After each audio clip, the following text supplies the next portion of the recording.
विचार करा, एका शाळेत खूप मोठा सोहळा सुरू आहे. म्हणजे सभेची अगदी जय्यत तयारी झाली आहे. सगळ्यांच्या नजरा मंचावर खिळल्या आहेत की आता मुख्य अतिथी कोण येणार आणि हे प्रतिमा पूजन कोणाच्या हस्ते होणार. पण शाळेचे मुख्याध्यापक हार कोणाच्या हातात देतात? कोणा मोठ्या नेत्याच्या? अजिबात नाही. शाळेत रोज मुलांची खिचडी शिजवणाऱ्या एका सामान्य कष्टकरी महिलेच्या हातात. अरेच्या, हे तर खूपच अनपेक्षित आहे. अगदी. 26 जून 2026 ला साखरोली गावातल्या जिल्हा परिषद शाळेत नेमकं हेच घडलं. आजच्या आपल्या या सखोल चर्चेत आपण याच एका अतिशय साध्या पण तेवढ्याच क्रांतिकारी बातमीवर प्रकाश टाकणार आहोत. म्हणजे हा जो अहवाल आहे तो राजर्षी छत्रपती शाहू महाराज यांच्या जयंतीचा आहे, बरोबर? हो, अगदी बरोबर. आपण नेहमी सामाजिक न्यायाचे, समतेचे धडे मोठ्या विद्यापीठांमधून किंवा जाडजूट ग्रंथांमधून शोधण्याचा प्रयत्न करतो. पण साखरोली शाळेतला हा अहवाल वाचला आणि मला जाणवलं की इतिहासाचे सर्वात जिवंत धडे कधी कधी गावातल्या एका साध्या शाळेत सापडतात. खरंय. या एका छोट्याशा घटनेने माझ्या डोक्यात अनेक विचारचक्र सुरू केली आहेत आणि हेच सगळं आज आपल्याला उलगडून बघायचंय. नक्कीच. आणि या घटनेने विचार करायला भाग पाडणं अगदी स्वाभाविक आहे. कारण हे बघा, हा मजकूर कागदावरचा केवळ एक कोरडा अहवाल नाहीये. ती एका विचारधारेची जिवंत प्रचिती आहे.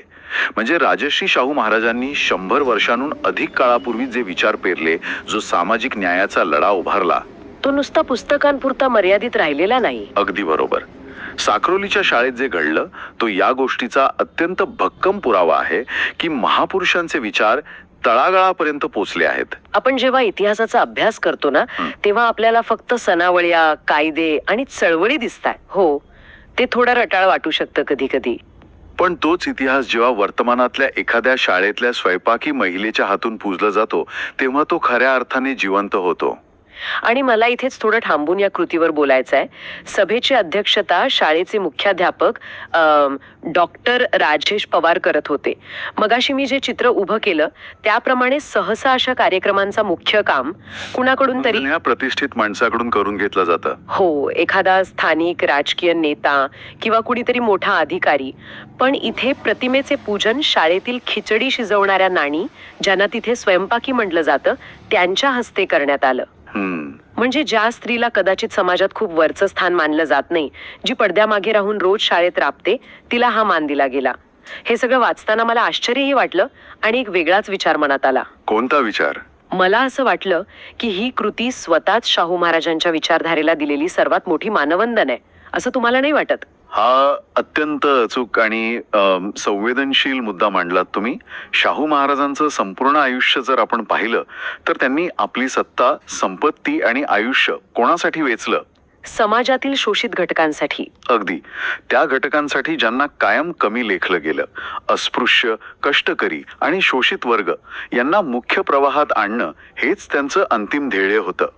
आता साखरोलीच्या त्या शाळेच्या मुख्याध्यापकांनी म्हणजे डॉक्टर पवार यांनी पूजनासाठी कोणाची निवड केली? शाळेत रोज मुलांसाठी अन्न शिजवणाऱ्या एका सामान्य कष्टकरी महिलेची. हो, समाजात ज्या कामाला प्रतिष्ठा दिली जात नाही त्या कामाला आणि ते काम करणाऱ्या हातांना त्यांनी थेट मंचावर केंद्रस्थानी आणलं. बापरे, हा खूप मोठा विचार आहे. हो ना. ज्या व्यक्तीचे विचार आपण साजरे करत आहोत त्या व्यक्तीच्या तत्वांशी ही कृती पूर्णपणे सुसंगत आहे. हे केवळ एक प्रतिकात्मक चित्र नाहीये, तर हा समतेचा जिवंत आविष्कार आहे. हे ऐकायला खूप छान वाटतं, पण इथे मला थोडा वेगळा विचार मांडायचा आहे. म्हणजे आपण राजकारणात आणि समाजकारणात अशी प्रतिकात्मक दृश्य नेहमीच पाहतो. हो, दिखावा असतो बऱ्याचदा. अगदी. एखादा मोठा नेता एखाद्या झोपडपट्टीत जातो, गरिबाच्या घरचं जेवण जेवतो आणि मग त्याचे फोटो छापून येतात.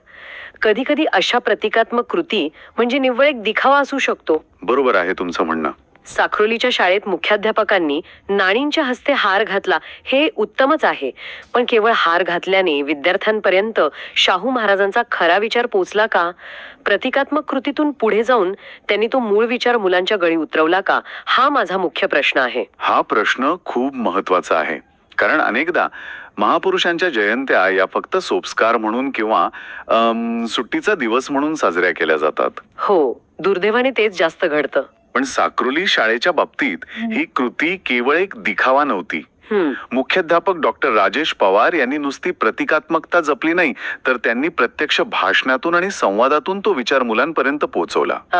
त्यांनी काय सांगितलं नेमकं? त्यांनी विद्यार्थ्यांशी संवाद साधताना आरक्षणाची आवश्यकता समजावून सांगितली. आणि सगळ्यात मोठी गोष्ट म्हणजे त्यासाठी त्यांनी अत्यंत क्लिष्ट असा तात्विक युक्तिवाद करण्याऐवजी शाहू महाराजांनी स्वतः दिलेल्या तबिल्यातील घोड्यांचं उदाहरण वापरलं. या घोड्यांच्या उदाहरणाने माझंही लक्ष वेधून घेतलं होतं. ज्यांना हे उदाहरण माहित नाही त्यांच्यासाठी मी थोडक्यात सांगते. हो, नक्की सांगा. हे उदाहरण असं आहे की समजा एका तबेल्यात अनेक घोडे आहेत. त्यात काही खूप बलवान आहेत आणि काही अतिशय अशक्त आणि खंगलेले आहेत. आता जर आपण सर्व घोड्यांसाठी मध्यभागी एकत्रच समान चारा टाकला तर काय होईल? बरोबर. जे बलवान घोडे आहेत ते पुढे जाऊन सगळा चारा खाऊन टाकतील. लगेच आधुनिक समाजशास्त्रातली एक संकल्पना आठवली.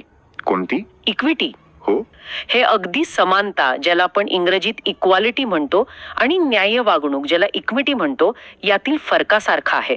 सगळ्यांना नुसता चारा टाकणं म्हणजे सगळ्यांसाठी नियम समान करणं, ही झाली समानता.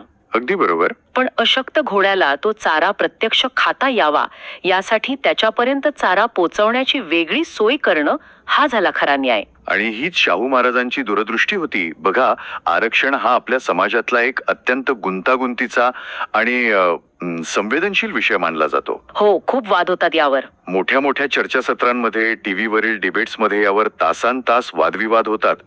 तरीही अनेकदा गैरसमज दूर होत नाहीत. पण एका प्राथमिक किंवा माध्यमिक शाळेतील मुलांना ही इक्विटीची संकल्पना कशी समजावून सांगायची? हे घोड्यांचं उदाहरण वापरून. हो ना. शाहू महाराजांनी दिलेले हे घोड्यांचं उदाहरण इतकं साधं आणि सखोल आहे की ते कोणत्याही लहान मुलालाही क्षणात समजेल. फक्त संधी उपलब्ध करून देणं पुरेसं नसतं. जर स्पर्धकच असमान पातळीवर उभे असतील तर शर्यत कधीच न्यायी असू शकत नाही.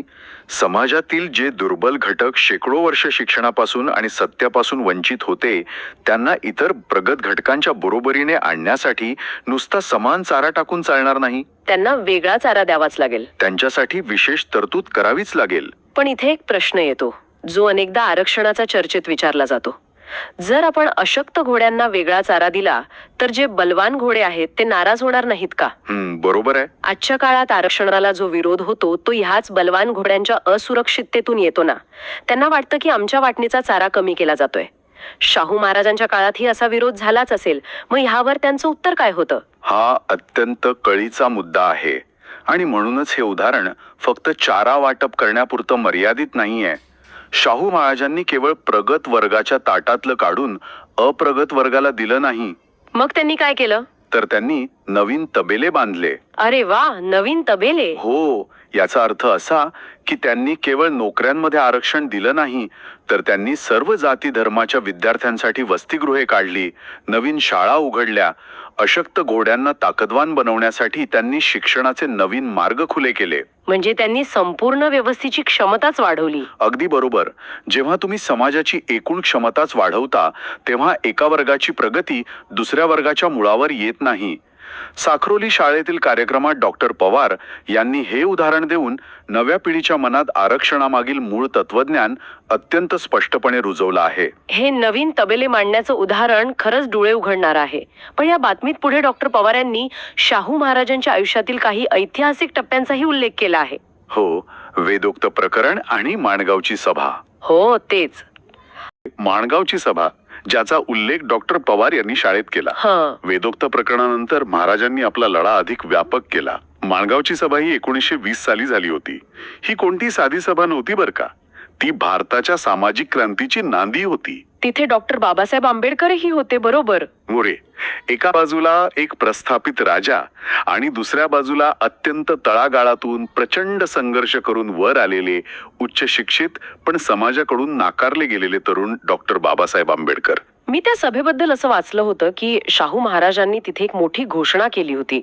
ते नुसते सभेला उपस्थित राहिले नव्हते, तर त्यांनी एक ठाम भूमिका घेतली होती. होय, शाहू महाराजांनी त्या सभेतून केवळ डॉक्टर आंबेडकरांचा सत्कार केला नाही, तर संपूर्ण जगाला आणि विशेषतः अस्पृश्य समाजाला एक अतिशय स्पष्ट आणि क्रांतिकारी संदेश दिला. काय होता तो संदेश? त्यांनी जाहीर केलं की मला खात्री आहे की डॉक्टर आंबेडकरांच्या रूपाने तुम्हाला तुमचा खरा नेता मिळाला आहे आणि भविष्यात ते केवळ तुमचाच नाही तर या संपूर्ण देशाचा उद्धार करतील. अरे छा, किती मोठी गोष्ट आहे ही. हे ओळखण्याची जी दूरदृष्टी होती ना, ती अफाट होती. एका राजाने एका अस्पृश्य मानल्या गेलेल्या तरुणाचं नेतृत्व अशा प्रकारे मान्य करणं आणि त्यांना बळ देणं हा तत्कालीन समाज व्यवस्थेला बसलेला सर्वात मोठा धक्का होता. हे खरंच अंगावर काटा आणणार आहे. आणि मला सर्वात मोठी समाधानाची गोष्ट ही वाटते की साक्रोलीच्या शाळेतल्या मुलांपर्यंत हे सगळं पोचवलं जात आहे. अगदी बरोबर. नवीन पिढीला फक्त एवढंच माहीत नसावं की शाहू महाराज एक थोर राजे होते. त्यांनी अनेक वास्तू बांधल्या किंवा रस्ते बांधले नाही, त्यांनी नेमका काय संघर्ष केला, कुठल्या व्यवस्थेविरुद्ध त्यांनी बंड पुकारलं. हे जेव्हा मुले ऐकतात तेव्हा त्यांच्यातही अन्यायाविरुद्ध उभे राहण्याची समज निर्माण होते. हो ना. आणि म्हणूनच शिक्षणाचं महत्त्व शाहू महाराजांनी सर्वात आधी ओळखलं होतं. डॉक्टर पवार यांनी त्यांच्या भाषणात शिक्षणाच्या प्रसारासाठी घेतलेल्या क्रांतिकारी निर्णयांचाही उल्लेख केला. म्हणजे कोणते निर्णय? आज आपण आधुनिक भारतात राईट टू एज्युकेशन किंवा शिक्षणाचा हक्क याबद्दल खूप अभिमानाने बोलतो, पण शाहू महाराजांनी त्यांच्या करवीर संस्थानात प्राथमिक शिक्षण सक्तीचे आणि मोफत करण्याचा कायदा 1917 सालीच लागू केला होता. बापरे, म्हणजे जवळपास 100 वर्षांपूर्वी. पण तो कायदा फक्त कागदावर होता की त्याची खरोखर अंमलबजावणी झाली होती? कारण आजकाल आपण पाहतो की अनेक योजना या फक्त सरकारी फायलींमध्येच अडकून पडतात. महाराजांनी नुसता कायदा केला नाही, तर त्यांनी तो अत्यंत कडकपणे लागू केला. जो पालक आपल्या पाल्याला शाळेत पाठवणार नाही त्याला दंड आकारण्याची तरतूद त्यात होती. म्हणजे सक्ती खऱ्या अर्थाने होती. हो. आणि नुसती सक्ती करून ते थांबले नाहीत. जर मुलांना शिकायचं असेल तर त्यांना राहायला आणि जेवायला जागा हवी ना. हो, साहजिकच आहे. म्हणून त्यांनी वेगवेगळ्या जाती धर्माच्या विद्यार्थ्यांसाठी वसतिगृहे काढली. मराठा, जैन, मुस्लिम, ख्रिश्चन आणि अस्पृश्य समाजासाठी त्यांनी बोर्डिंग चालू केली. आणि नंतर हळूहळू या सर्व वसतिगृहांना एकत्र आणून जातीभेद मोडण्याचा प्रयत्न केला. हे सगळे एक प्रचंड मोठं सोशल इंजिनिअरिंग होतं. विचार करा, साखरोली शाळेतल्या त्या लहान मुलांच्या मनावर या सगळ्या गोष्टींचा किती सखोल परिणाम होत असेल. नक्कीच होत असेल. मला वाटतं या सगळ्या चर्चेतून आपण पुन्हा एकदा साखरोलीच्या ते जिल्हा परिषद शाळेतच पोहोचलो आहोत. आपण वेदोक्त प्रकरणापासून ते माणगावच्या सभेपर्यंत अनेक ऐतिहासिक घटना पाहिल्या. पण या बातमीच्या शेवटी एक अत्यंत सुंदर उल्लेख आहे. त्यात म्हटलंय की श्री गुरुनाथ खारीक यांनी अत्यंत उत्कृष्ट असं सूत्रसंचालन केलं आणि उपस्थितांचे आभार मानले. तसंच विद्यार्थ्यांनी शाहू महाराजांच्या कार्यावर प्रभावी भाषण करून उपस्थितांची मनं जिंकली. म्हणजे विद्यार्थ्यांचा सक्रिय सहभाग होता. हो. यावरून आपल्याला त्या कार्यक्रमाच्या उत्साहपूर्ण वातावरणाशी कल्पना येते. म्हणजे हा कार्यक्रम फक्त एका मुख्याध्यापकांचं भाषण नव्हता, तर विद्यार्थ्यांचा त्यातला सहभागी तितकाच मोलाचा होता. आणि यावरून एक अत्यंत मोठा आणि महत्वाचा निष्कर्षही निघतो. आपण अनेकदा महापुरुषांचे पुतळे उभारतो, स्मारके बांधतो, पण ऐतिहासिक व्यक्तींचं कार्य हे केवळ पुस्तकांमध्ये किंवा दगडांच्या स्मारकांमध्ये बंदिस्त राहू शकत नाही. ते खऱ्या अर्थाने तेव्हाच जिवंत राहतं जेव्हा साक्रोलीच्या जिल्हा परिषद शाळेसारख्या ठिकाणाहून ते पुढच्या पिढीकडे अत्यंत प्रभावीपणे आणि तितक्याच प्रामाणिकपणे हस्तांतरित केलं जातं. अगदी खरंय. एक साधी शाळा, उद्घाटनासाठी बोलावलेली एक सामान्य स्वयंपाकी महिला, आरक्षणाचे आणि समतेचे अचूक धडे देणारे मुख्याध्यापक आणि ते सर्व समजून घेऊन स्वतः भाषण करणारे विद्यार्थी, हे सर्व मिळून एका महान विचारधारेचे खरे वाहक बनले आहेत. हे सगळं ऐकताना एक वेगळीच ऊर्जा मिळते. नक्कीच. आपण सुरुवातीला म्हटलं होतं की इतिहासाचे सर्वात मोठे धडे मोठ्या विद्यापीठांतून नाही तर अशा साध्या जागीच सापडतात. ते किती खरं आहे. आजच्या या सखोल चर्चेत आपण एका बातमीच्या तुकड्यावरून सुरुवात केली. होय. शाळेतल्या एका प्रतिकात्मक कृतीपासून ते शाहू महाराजांच्या ऐतिहासिक संघर्षापर्यंतचा आपण प्रवास केला. वेदोक्त प्रकरणाची ठिणगी, माणगावची सभा आणि आरक्षणाच्या मूळ संकल्पनेचा खूप सुंदर आणि सविस्तर आढावा आपण घेतला. अगदी योग्य असा धांडोळा घेतला आपण. पण आता आपण या चर्चेच्या शेवटकडे आलो आहोत. आपण शाहू महाराजांचे विचार आणि त्यांनी दिलेलं तबेल्यातील घोड्यांचं अत्यंत प्रभावी उदाहरण पाहिलं. त्यातून हे स्पष्ट होतं की अशक्त घोड्यांना ताकदवर बनवण्यासाठी विशेष तरतुदीची गरज असते. हो, म्हणजेच त्यांना बाजूला काढून योग्य चारा देण्याची आणि त्यांच्यासाठी नवीन तबेले बांधण्याची. अगदी. यातून आपण सामाजिक न्याय प्रस्थापित करण्याचा प्रयत्न करत आहोत. पण यावरून श्रोत्यांना विचार करण्यासाठी एक मोठा प्रश्न उभा राहतो. कोणता प्रश्न? जर शाहू महाराजांचं अंतिम ध्येय हे खऱ्या अर्थाने समता प्रस्थापित करणं हे असेल, तर भविष्यात असा एक काळ येईल जेव्हा सर्वच घोडे समान ताकदीचे होतील. तेव्हा तो टप्पा समाज म्हणून आपण कसा ओळखणार? कोणती मोजपट्टी आपण वापरणार हे ठरवण्यासाठी की आता कोणीही अशक्त राहिलेलं नाही. हा खूपच सखोल विचार करायला लावणारा प्रश्न आहे. हो ना. आणि एकदा का सर्व घोडे समान ताकदीचे झाले त्यानंतर तो तबेला सर्वांसाठी कायमस्वरूपी न्याय्य कसा राहील, जेणेकरून पुन्हा एकदा कोणी प्रबळ होऊन इतरांचा चारा हिरावून घेणार नाही. हा असा प्रश्न आहे जो या बातमीच्या आणि आजच्या चर्चेच्या पलीकडे जाऊन आपल्याला एका नव्या वास्तवाचा शोध घ्यायला लावतो. नक्कीच यावर आपण सर्वांनीच विचार मंथन करायला हवं. अगदी. या विचार करायला लावणाऱ्या प्रश्नासोबतच आपण आजची ही सखोल चर्चा इथेच थांबूया.